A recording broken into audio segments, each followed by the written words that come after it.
ओवैसी को घेरने के लिए बीजेपी ने माधवी लता को उम्मीदवार बनाया है। ओवैसी का कोर वोट बैंक मुस्लिम है और माधवी हिंदू समर्थक मानी जाती है। अब खबर यह है कि माधवी लता को Y+ कैटेगरी की सुरक्षा दे दी गई है। ऐसा क्यों करना पड़ा?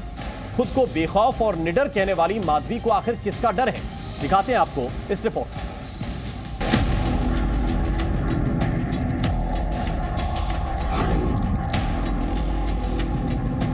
ये हैदराबाद की सीट ये सिर्फ मजलिस की नहीं है, ये भारत के गरीब और मजलूमों की एक आवाज है। ये हैदराबाद की सीट सिर्फ मजलिस की नहीं है, ये उन गरीबों और मजलूमों की एक पहचान है। उनके भड़का हुआ हर शब्द से मैं वाकिफ हूँ। उनके छोटे भाई अकबरुद्दीन का हर हरकत से मैं वाकिफ हूँ। मेरे लिए असद जी अकबर जी कोई नए नहीं है। मेरे लिए असद जी अकबर जी कोई नए नहीं है। मैं नहीं हूं देश के लिए। कहते हैं जंग में कुछ भी जायज है और 24 का चुनाव सियासत के लिए किसी जंग से कम नहीं है। इस सियासी महाभारत में कुछ उम्मीदवारों के मन में डर और खौफ भर गया है। AIMIM चीफ असदुद्दीन ओवैसी के खिलाफ हैदराबाद लोकसभा सीट से बीजेपी उम्मीदवार माधवी लता मैदान में है और जी न्यूज से एक्सक्लूसिव बातचीत में माधवी लता उसी डर और खौफ की बात कर रही हैं जो इन्हें महसूस हो रहा है।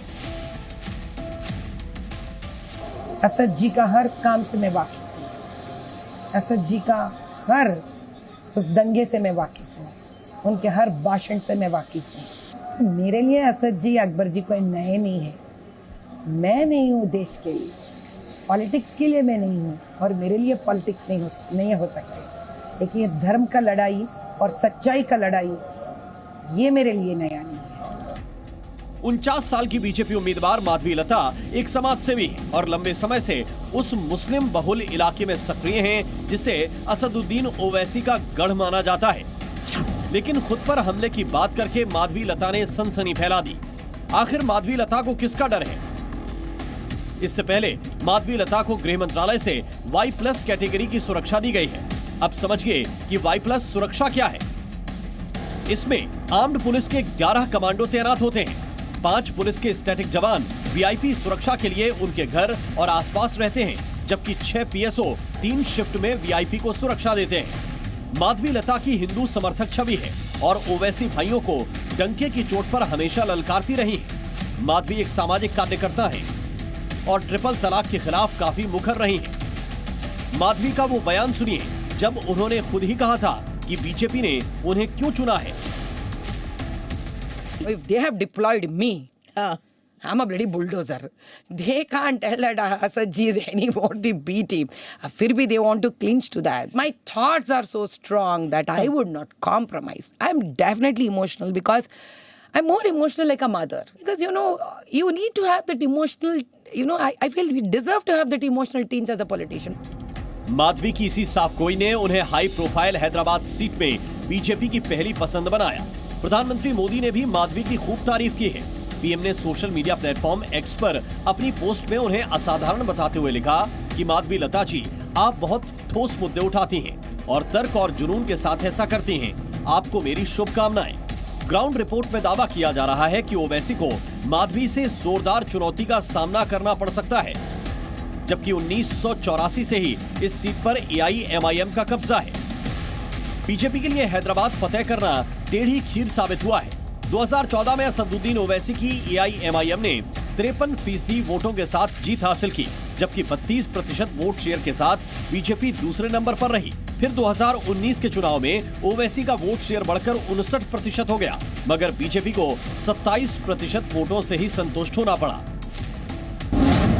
तो क्या इस बार हैदराबाद में सीन बदल सकता है? कहा जाता है कि माधवी लता अलग अलग मुस्लिम महिला समूहों के संपर्क में है। तो क्या मुस्लिम वोट बैंक इनके खाते में आ सकता है और असदुद्दीन ओवैसी का खेल बिगाड़ सकता है? ये तो नतीजे ही तय करेंगे। Bureau report, C media. तो क्या वाकई इस बार के चुनाव में माधवी लता असदुद्दीन ओवैसी के लिए चुनौती बन सकती है?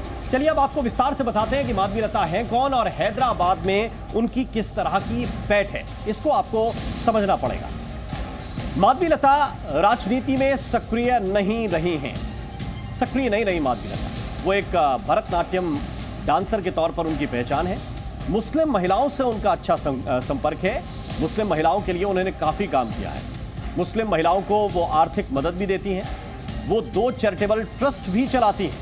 स्वास्थ्य और शिक्षा के क्षेत्र में काम करती हैं माधवीलता। एक अस्पताल भी चलाया करती हैं माधवीलता। एक गौशाला भी चलाती हैं।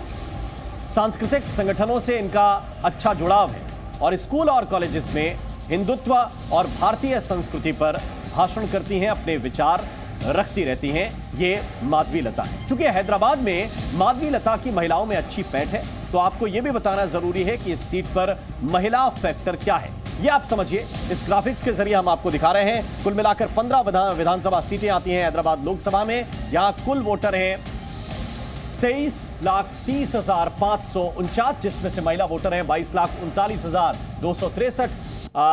ये पुरुष और महिलाओं का हमने तादाद आपको बताया। इसको जोड़ेंगे तो 45 लाख से ज्यादा वोटर इस लोकसभा सीट पर हैं। Zee News.